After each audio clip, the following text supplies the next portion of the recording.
Okay, I'll have it recorded as well, but go ahead and pull this up.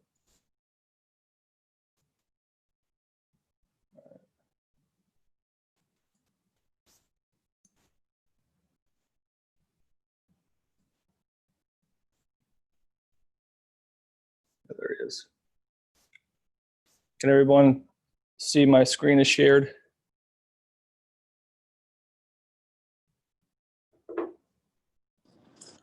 Yep, all good. Oh, all American, Jeremy, loving it. I don't know if you guys can see all my things, but Is that attached to some plywood?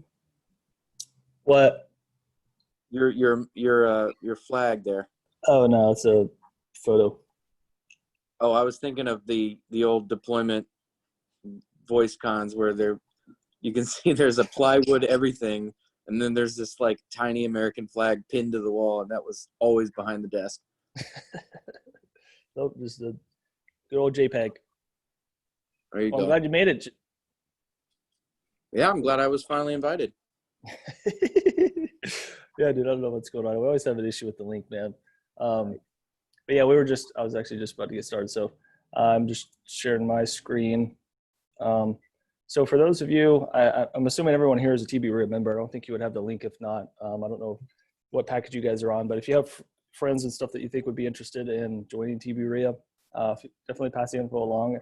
I think there's maybe some affiliate links as well. So if someone signs up and you want to make a couple bucks, you can. But a couple months ago, they redid the website, so I encourage you guys to go check out the TB website. I don't know of the 7 meetings. I'm not entirely sure which ones are going virtual right now. I don't think all of them are doing it. But just, I would say, pay attention to the emails. That'll be your best bet on staying in tune. What's going on and future updates. But I think there's over 400 members now in TB Of course, top-notch speakers. So today that's me and Jay Ryan. We don't get paid for it, but apparently we're top-notch speakers. And I guess there's discounts and stuff. If you guys go to the website, you can find out what those are. And sometimes our vendors will throw like special packages and stuff. Like I think JDog Junk Removal, they used to have a special where, use them for the first time, we'll give you some type of credit or something like that. I don't know if some of that stuff's still available, but some of the sponsors that we have here are on the site, but we also use them. So Barrel Engineering, top left, they do home inspection, structural engineering. So we use them for anytime, agents in our office are doing home inspections and that sort of thing. That's what we always recommend to them. What I like is if you're going to do a termite inspection or a wood destroying organism WDO inspection, they'll actually coordinate it with the home inspector and kind of get it done at the same time. So that's usually pretty helpful. And if you guys have permitting issues, which we'll talk about a little bit today, they're an engineering firm, so they can help you clear some of that stuff up if you get caught doing something wrong or made a mistake, or you buy a property and there's some weird permit stuff going on. Click Invest, actually, because I don't think we have any of these sponsors here. Let me just double check. Yeah, so normally they would do their own intro, but I'm going to just do it for them. But Click Invest, if you guys are looking to automate how you make offers, we use Click Invest. It's a MLS, basically an MLS scraping software. It is not cheap. They used to do a monthly, but I think you pay in full like $3,000 up front for the year. So it's a yearly couple grand, but it's definitely worth it. You can really send offers quickly. What's cool is they're actually a real estate brokerage. So like, even though we're a brokerage, we use them because they're making offers on our behalf, so they get the buy inside commission. And you basically kind of set the parameters on what you're looking for, and it'll send deals to you, and you can kind of play around with the ARV and the rehab and that sort of thing, and submit deals. So it's obviously expensive, but it's super top notch if you guys are really serious about probably buying flips would make the most sense on what's on the MLS, but you might find some rentals. I guess possibly you could still even use it to wholesale as well, because you could just lock it up. And but that's a good thing. The bottom left, Key Biscayne, I think that is Vince. I think that's Vince's company. If you guys have insurance issues on your properties, like we just had a fire on a 4-unit on Saturday, pretty much total loss. That's who we're using for our public adjusting. So it's like they represent us as the client against the insurance company. And then, so yeah, they're really good peeps. They do a good job. Deployed Capital is a hard money lending company. I'm one of the principals in that. And so we're basically, right now, we have some funding available. Mostly it's transactional funding that we're doing right now. Other than that, we're just buying our own flips and rentals. So our capital investors are trusting us to do a good job with that. New View Trust, if you guys have self-directed IRAs or you want to move some money out of a company 401k into a self-directed IRA, New View Trust is a great company to do that with. And then you can invest in real estate and a bunch of other stuff, cryptocurrencies, whatever you want to buy in your IRA. Foreclosures Daily is a list of probates and pre-probates and basically mailing lists if you're doing a bunch of mailers. Old Tampa Bay Title, that's who we use to close. So our title company that we always use on all our double closings or MLS deals and stuff with agents is Old Tampa Bay Title. And what I like is their attorney arm, or their attorney law firm is DeWitt Law Firm, and then they have the Old Tampa Bay Title. So my real estate attorney that does all my leases, basically any issues I'm having on the management side for property management, he's, I'm texting him all the time. And it's nice that they have the title company that understands investors too. So we close a lot with them. When it comes to getting mortgage financing, Guild Mortgage, Rob is a really good guy. He owns rentals himself. So if you're looking to pick up some rentals or just refinance or do a traditional purchase, he's a good fit. Haven Title is a great company too. We have used them for a long time as well for closings, and Viking Title as well, all investor friendly. His capital group's out of Orlando. They're also a hard money lending company as well. Great guys, really, really awesome people over there, really good friends with them. And J-Dog Junk Removal. So if you guys have light demolition needs at the beginning of a rehab or a rental, J-Dog's going to be a great company to look into to get that done for you. A lot of veterans work for them. I don't know if it's veteran only, but a high percentage of the people that work for them are veterans, so that's cool. And then lastly, we have Worldwide Trustee Services. So when we buy rentals, we put it in a land trust, generally because it's easier during the purchase process to set up a land trust. And then whatever LLC we want, we make as the beneficiary. So Mac only charges, I think, $100 or $100 a year to set up the trust and be the trustee, so he can go to closings for you and do other things. So that's pretty nice. It kind of, land trust acts as basically a smoke screen. Nobody will know what is behind it except you and the trustee. So we kind of like the anonymity. And then Startup Street does all of our marketing. They're the ones that did the TBRIA site, the Outfast Property Management and Realty site.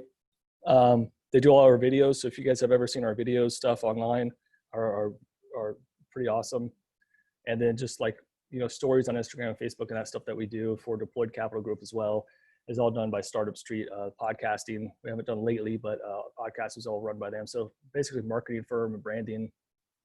They really are awesome at video content and website design and stuff too. So, and just branding. So those are some of the sponsors that are all on the website, but a lot of people looking to build their power team, and that's one way that we do it. So today's topic, we're going to be talking about code enforcement and permits. That's going to be just kind of high level.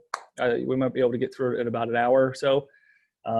Ask questions along the way, and after we can always just dive into other topics as well when we're done with the presentation.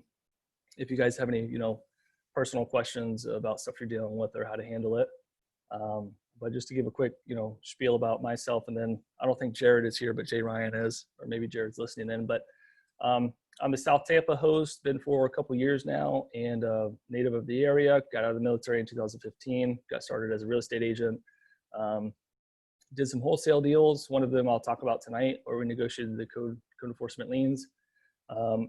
Got my broker's license and partnered with Greg, who's the owner of TBRIA. And so I'm the broker of Outfast Real Estate Investments. I think we have around 28 agents on the roster now. Investor friendly. A lot of our agents are doing really well with traditional listings and buyers as well. And then we're about to, I think, 125 doors that we're managing right now between Hillsborough, Pinellas, and some parts of Pasco. Single family up to small apartments is kind of what we specialize in. So mostly my day-to-day is the property management. And then a little bit of agent stuff here and there, but mostly focused on adding about 7 doors a month. So if you guys have rentals and you don't want to self-manage, we'd be happy to chat about that. and then I'll let Jay Ryan introduce himself and his company. But we recommend them. They are in our office here. We co-manage some properties too, which is really cool. So Jay Ryan, if you want to pop in. Hey, thanks, brother. Well, Jay Ryan, Jay's fine if it's too complicated for you, which for most people it is. This is my daily struggle. I'm having a problem with the video here. I have no idea what the hell is going on. But we can see you. I don't know. I'm all over. You're looking sharp. Anyway, yeah, Teal Door Hosting. So we're Tampa based here, Seminole Heights, born, and obviously also veteran owned. That's something that's important to us. Jared and I both were together, and that's basically how we started a relationship with Jeremy and Greg. Anyway, so short-term rental, that's our area. We're pretty much the local experts here in the Tampa Bay area for short-term rentals. So anything that's not a long-term rental, that's going to be day by day, leveraging platforms like Airbnb, VRBO, HomeAway, FlipKey, and dozens of others that we can reach out to. We have more visibility in other companies, but the big thing is you're never going to touch the kind of revenues monthly or yearly that you can get short term. You're never going to touch that with long term, and there's a balance. So we don't press ourselves into certain neighborhoods that are going to get you really good rents. We're going to tell you, hey, Jeremy's got you covered, long term rent. But a lot of neighborhoods that are in transition are actually really lucrative for short term, and you're going to get more quality of tenants because you're not going to have to turn over tenants, and you're not going to have to vet them as much because we're doing all that for you for week to week, day to day type bookings, and you're going to get significantly more in a lot of neighborhoods around Tampa on a short term rental than you will on long term. And again, there's a balance there, but we worked with Jeremy and Greg, and it's a pretty easy spin up, pretty easy transition, but it's an investment strategy that's obviously here to stay. And now that we've made it through the first really tough part of COVID, we're here to stay too. So any questions about short term, that's what we're here for. Cool. Thanks, man. So what I wanted to do was we'll kind of go through code enforcement stuff first, and Jay Ryan, feel free to pop in anytime. It's been a little while since I've negotiated them. Greg does most of that now, but I just wanted to show you guys. I mean, today I'm gonna mostly focus on City of Tampa, so that might be easy for you, Jay Ryan, since a lot of you guys' stuff is here as well. But basically, there's the link to the website, code enforcement. If you don't know, you can search them for properties that are having code enforcement issues. So if you're a wholesaler or a flipper looking for deals, you can easily search that on the website, which I'll show in a minute. But yeah, I mean, if you've ever owned a house and the lawn gets really long, or you have cars that are sitting outside with no license plates and stuff, you probably get a letter from them. So they can be a good lead source as far as sending letters, direct mail, and stuff like that. And on the same area in the website online, you can actually search for building permit activity and stuff like that as well. So they kind of have it broken down by sections, whether it's a code enforcement or like a building code type thing. So on the website, you can even track just permit activity and everything as well. So if you're looking at new builds or just, I think permits are a good indicator of kind of what's going on in the market and maybe demand that's coming. But this is just a snapshot on the left side of different of the cases where you can search for and what code enforcement is. It does provide a good investment opportunity. A lot of people don't know that you can negotiate code enforcement liens, and so it's a pretty exciting thing. It shouldn't be the only lead source. It would be great if you could find someone that has code enforcement violations, but is also behind on the mortgage or hasn't paid the taxes in 2 years. So the more things you can put together on someone's property, or the more issues that they're having, the better. But for a while there, I did do some code enforcement stuff and direct mail and that sort of thing. We don't really do much of that. It's just specific target now. It's a lot of referrals and stuff that we do, but they can also be a thorn in your side. So you want to make sure that you're keeping your properties up to date, and also for your rehabs and rentals that you guys are, doing things by the book and knowing where you can get caught or just how to handle it if you guys run into an issue or you're negotiating for your own properties or another property that you kind of run into.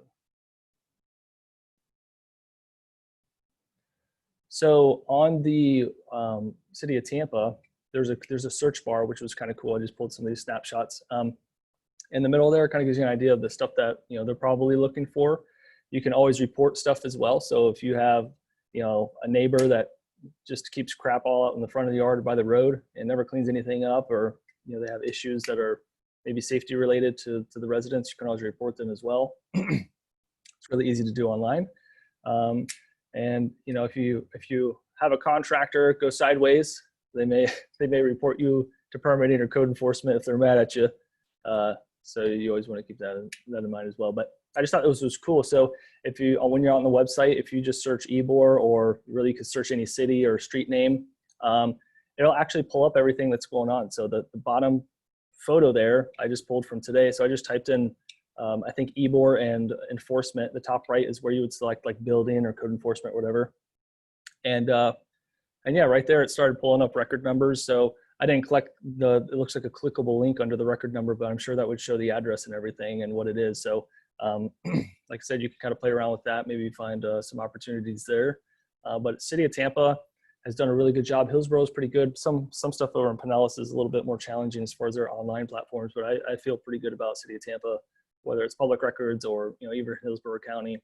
It seems to be pretty user friendly for most of the stuff, and ahead of some of the other counties that we have experience in. So it's a good way. What's cool is you can even type in your address. So when I searched in my house, I saw code enforcement stuff from when it was rehabbed in 2017 before we got there. And yeah, I mean, like a full list. I don't know how far back it goes, but it's pretty cool. You can see the history on some of the stuff of your properties as well, which might not be a bad idea to do even during the due diligence process. So if you're looking at buying a property and you're looking past code enforcement stuff, make sure everything's settled, or, same thing for permits, right? Your guy says the roof was replaced at a certain age, looking at that as well. So could give you clues into something that maybe a seller's not telling you, or something that you can use as ammunition as well.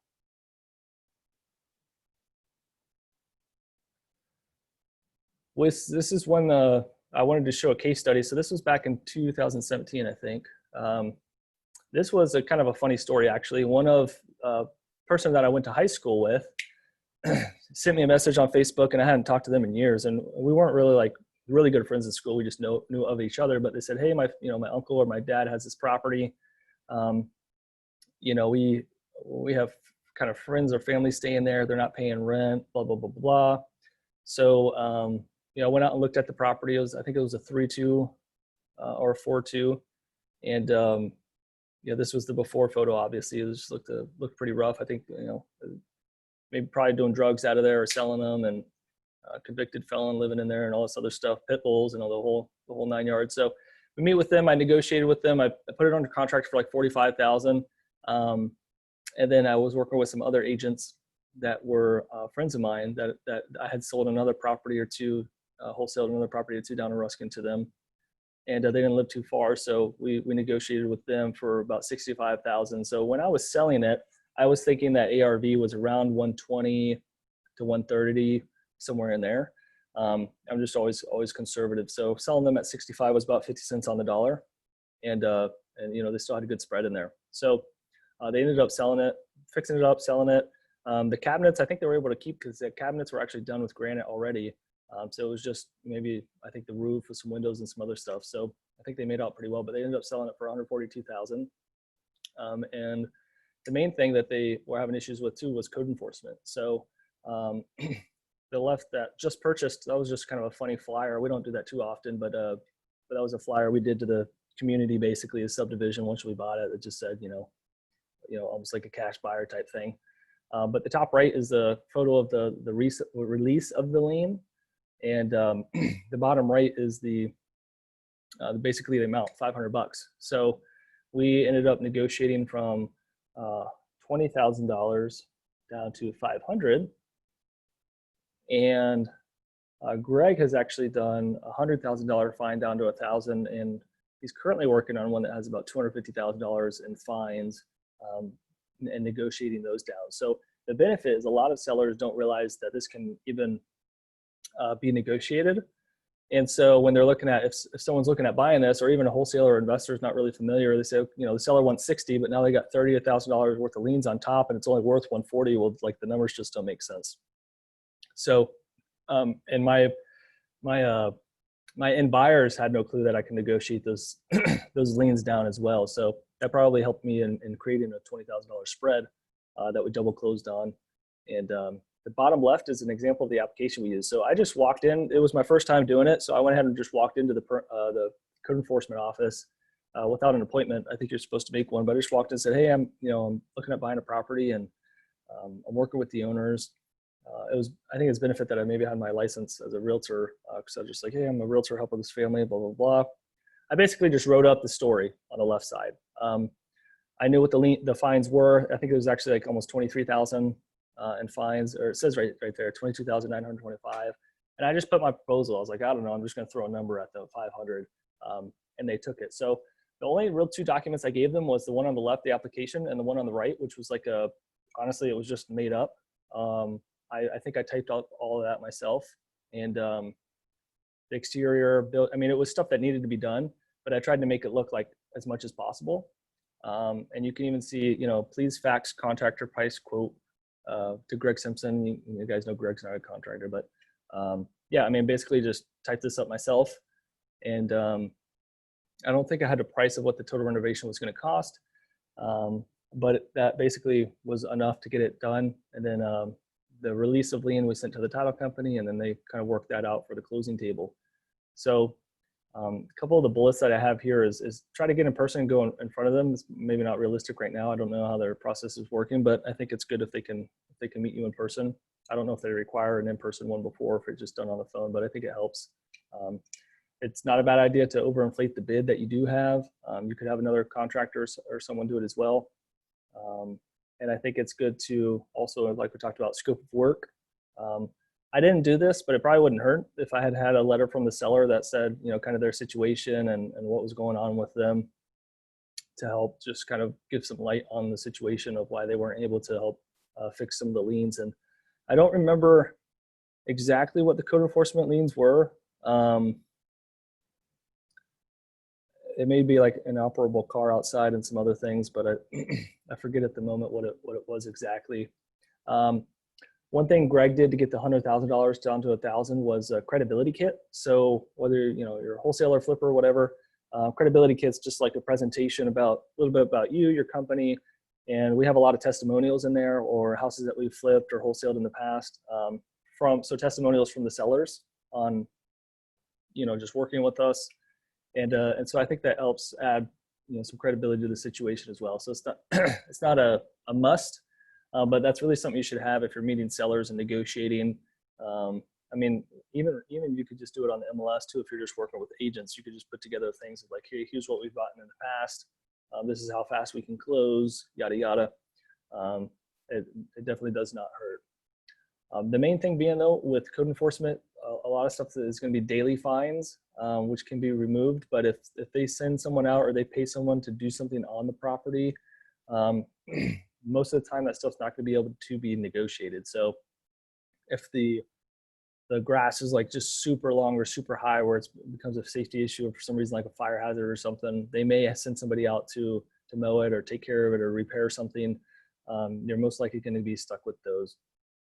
But most of the time, the daily fines and the crazy amounts are to get you scared so that you fix it. But as you can see, just from the negotiations, that's like not unheard of. So a lot of times it's for that, just to scare people from letting stuff go too long. They're not really trying to make that much money from you. Hence why we were able to get it negotiated down so far. Oh yeah, Jared. Jay Ryan, you can pop in. I just saw the raise hand thing. Yeah, I mean, on that subject, I've been involved with a lot of these city issues. Let me put my video on. I've been involved in a lot of. Sorry, my hair is absolutely insane right now. Look, I look like that dude from Ancient Aliens. Look like Kramer, dude. It has to be. No, but I've been involved in a lot of these kind of disputes, whether it's a dispute over me putting in a new window, which can apparently be a violation if you get caught. If one of your neighbors is just a douchebag and they just want to make trouble, all the way up to violations like what the city thinks is a violation, which our lawyers assure us is not, kind of situation, but you're kind of helpless, that you're at their mercy. And the thing is, you have a little bit of leeway to go there and actually ask them questions and get them to tell you exactly why they issued you a violation. And that's your key. When a representative of their group gives you a reason, especially if it's in writing, that is what you need. When it's a bad reason, that's what gets you out of stuff later. And that's something that I've found a couple different times, is that when they don't have to give you a reason at all is the problem.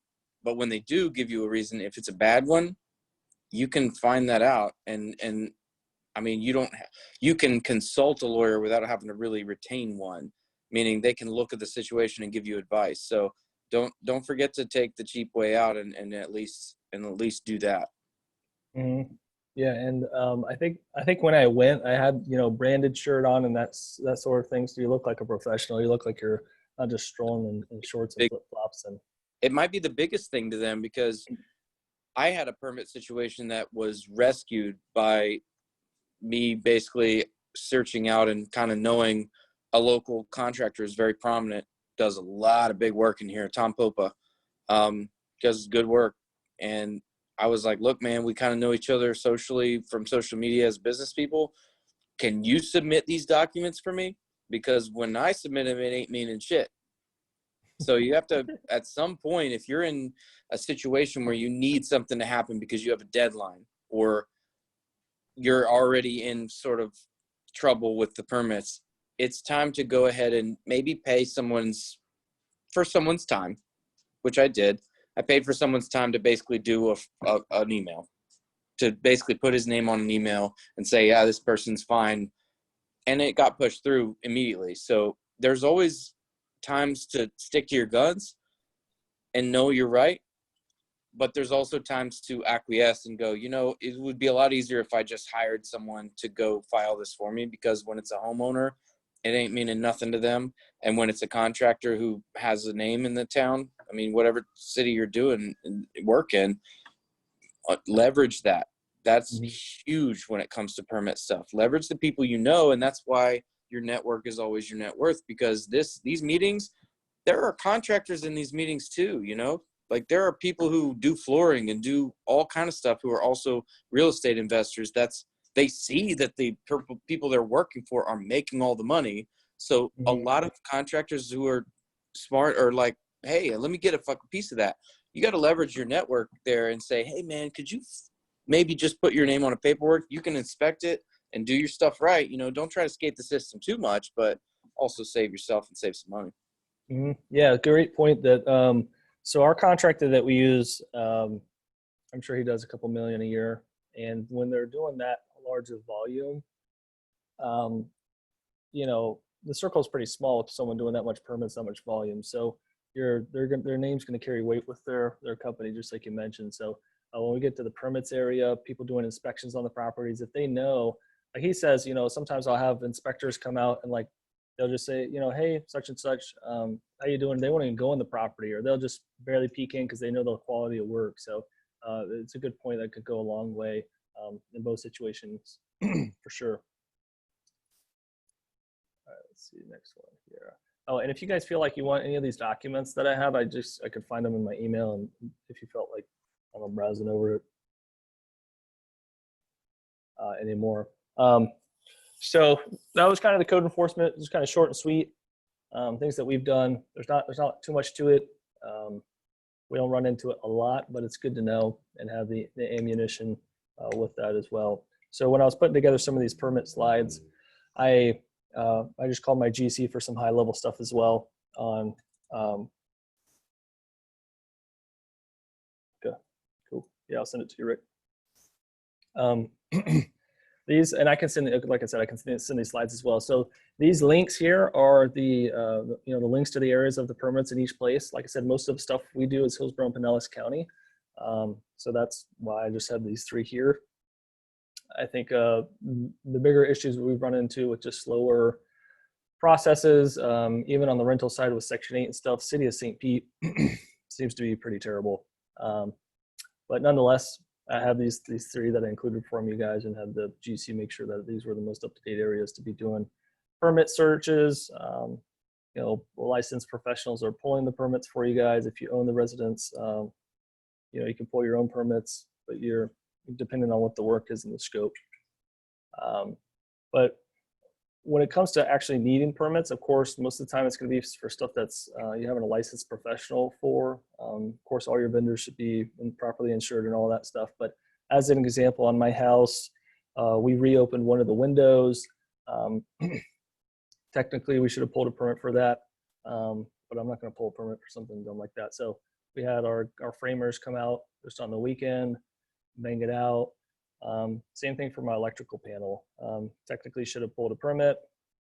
It'll lower your cost if you don't do it. I'm not saying you shouldn't, but it's just not something I wanted to do on my own residence. So just had to come out to the panel and everything. And realistically, it's only going to add maybe a couple $100 or something, but you know, just wasn't something that we felt like doing at the time. But they should. If you guys are getting your roofs done, plumbing, major things like that, they should be pulling permits, but it can maybe depend on the situation. Sometimes there's probably stuff that Greg's doing rehabs on. Most of this stuff's going to be permitted. A lot of the time, he's sticking to rehabs where you don't really need these large permits. It's just stuff within the trades. So it kind of depends on your risk tolerance as well. So if you know that permits are taking 60 days, and it's a really fast rehab, but you need this one permit for whatever, like you might just risk, hey, let me just do it because I'd rather put the house up for sale in 3 weeks than 2 months. Maybe it's just a gamble that you take. So it's just going to be dictated by your personal preference. If you guys have ever tried to buy a property with an expired permit, generally that's going to have to be closed out. But hopefully you can negotiate a little bit because of that. But if you guys ever run into an issue with expired permits or just any kind of weird permit stuff's popping up, like I mentioned, one of the sponsors is Barrel Engineering. They can help with that. So I remember one wholesale deal I had an expired, I think it was an expired plumbing permit.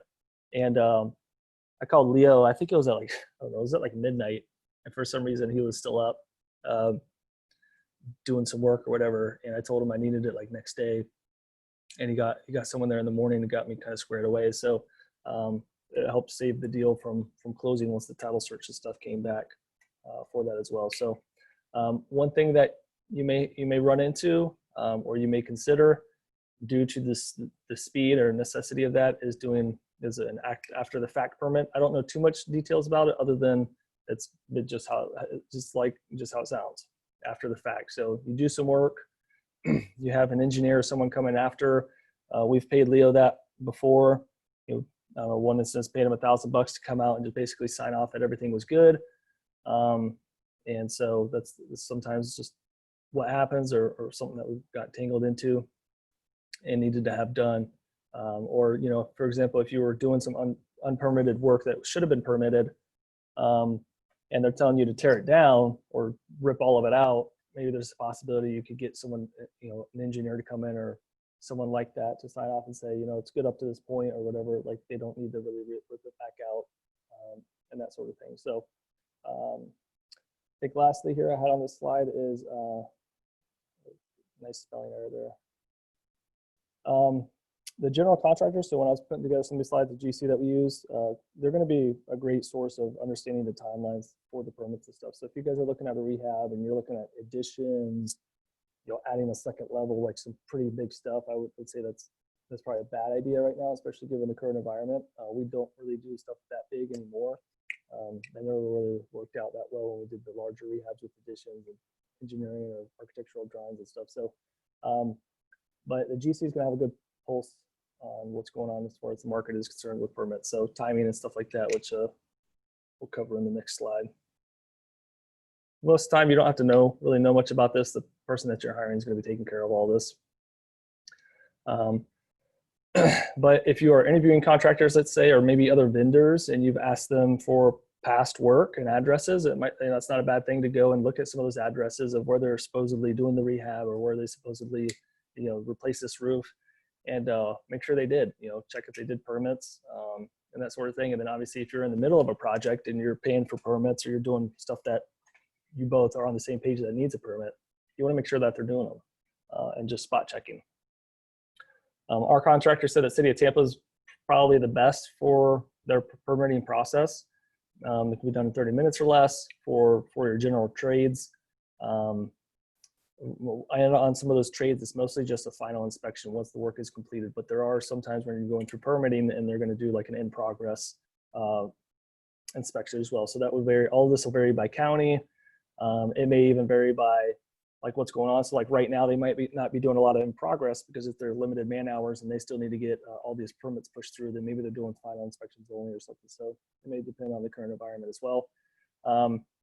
There's a under review process for the larger renovations and additions. So just that's basically going to mean longer time frames. So right now, I think most of the rehabs we're doing are like around 40 grand or less, maybe 50 grand or less. Really not trying to go over that. One, because of the market, we just want to be in and out faster. But generally, when you're doing those larger renovations, we're most likely doing bigger things, and it's getting that process drawn out. I will say one thing: if you do have a violation and they warn you on something, one thing to understand is that they cannot start fining you until the next time they come and find you doing that thing. So the warning is your chance to sort of change your setup. So if you're going to continue to do work, as long as it's not a super obvious situation where they're like, hey, you can't change this part of the building, and then you clearly do, it's different. But if you can just, if all they're upset about and all they're going to fine you over is an operations issue and an order of operations issue, if you didn't file this or whatever, it's hard for them to prove that, and they're not going to waste a lot of time on that. So you got to understand that unless you violate that thing again, you're not going to get fined. They can't fine you. And even when they do, you don't have to pay until they win in the court, essentially, before a magistrate. It's not even a judge, it's a magistrate. But that's the level that you have to understand we're at, is magistrate level. So this is just a guy who's probably just a public official. He's probably not even a lawyer. He doesn't know what the hell he's doing. So if you know the law better than he does, which is pretty likely if you know what you're doing, you can keep going until sometimes you're finished. And you can finish before there's another violation. And the second violation is really the only time they start charging you. And even then, they'll still give you probably 30 days to cease whatever you're doing. So, I mean, as much as you just have to manipulate the system just a little bit to just try to stay under the radar. And if you can finish before really the fines start. Can I ask a question real quick? Yep. Yeah, Jay Ryan. So going off of what you said and going off of what Jeremy said about if an inspector comes in and tells you tear everything down, how do you get around that? That's a really tough one, because if you already built a driveway where they say you shouldn't have built a driveway and they're saying you have to tear it down, that is a point where so it's like, what you have to do in that case is, if it's a driveway, you have to show to the magistrate that, you know, the city of Tampa is allowed to tear this driveway up anytime they want. I'll admit to that and agree to that. But, and this is based off the situation that I was in with a driveway. But I'm like, there are concessions that have been made for driveways over Tampa City right of way, which is a common issue that we have when you're flipping homes. You put a you could even just be repairing a driveway that was already there, but on the city paper, you're building a new driveway over their land. That's how they treat it. So they're going to treat you like that. But what you have to do is just make a case to the magistrate that there's precedence to this. This is a normal thing that people do. I mean, they do have, at this level, because it's so low, you can actually reason with people.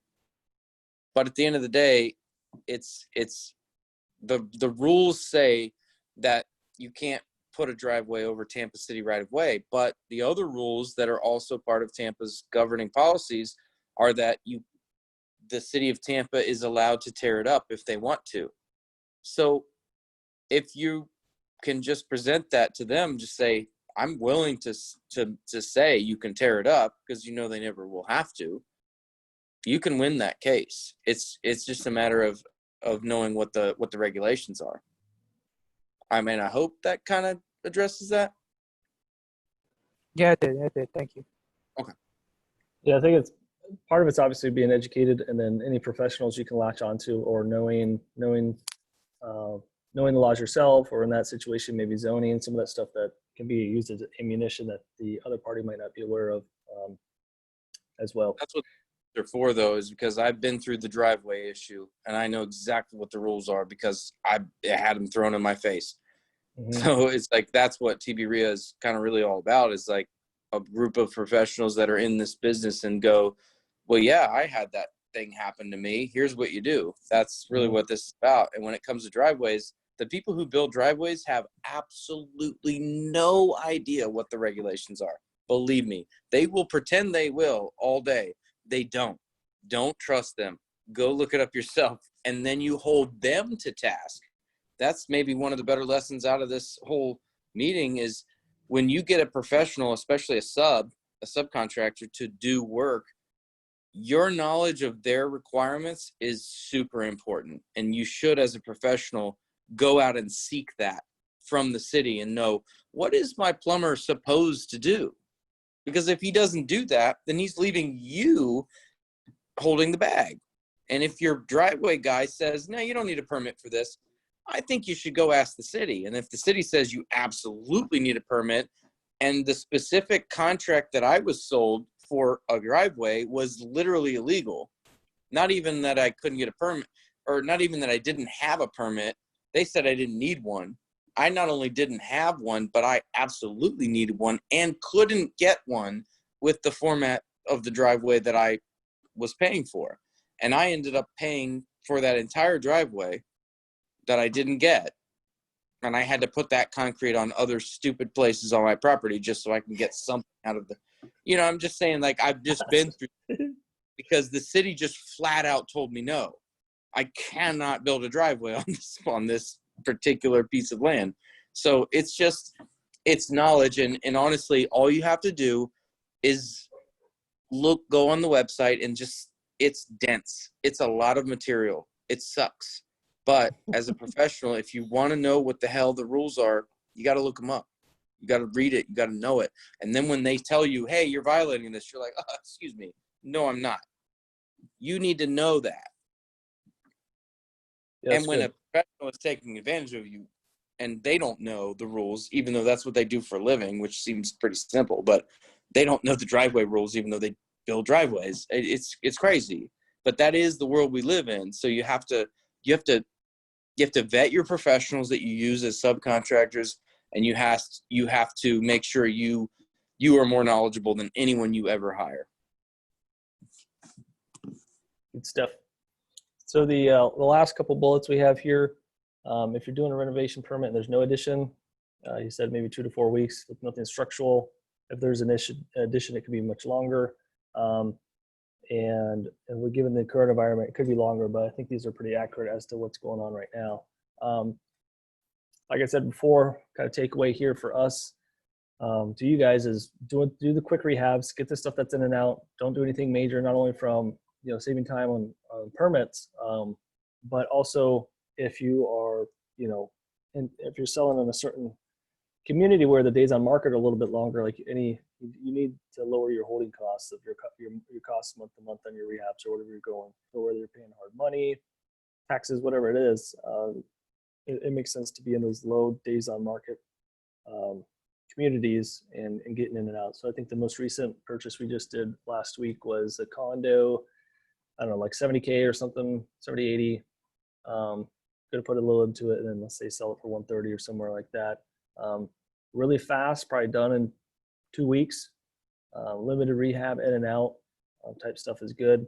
but I think you're mostly safe anywhere under the 250 mark. Is kind of always the first time home buyer range. Anyways, it's always pretty hot, and so that's just our two things. Especially if it's your first, within your first 5 or 10 rehabs or projects that you're looking at. I wouldn't do anything that would be crazy. You might have potential higher projected profits with a large rehab because a lot of people aren't willing to do it, or maybe they know something that you don't. But we've had TV REIA members go well over 100K on their first rehab budget. That's just a bad idea. Don't take anything extensive, additions, rebuilding, crazy stuff. Just stick to the light cosmetics and get in and out.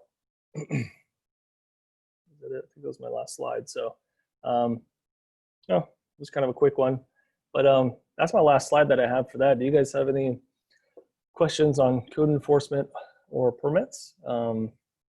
We can field some of those, and then we're just kind of here for you guys for any other questions that might not be related to permits or code enforcement. So if you have wholesaling questions, long-term, short-term management questions, whatever, we can do that as well. I'll go ahead and just stop the share for now.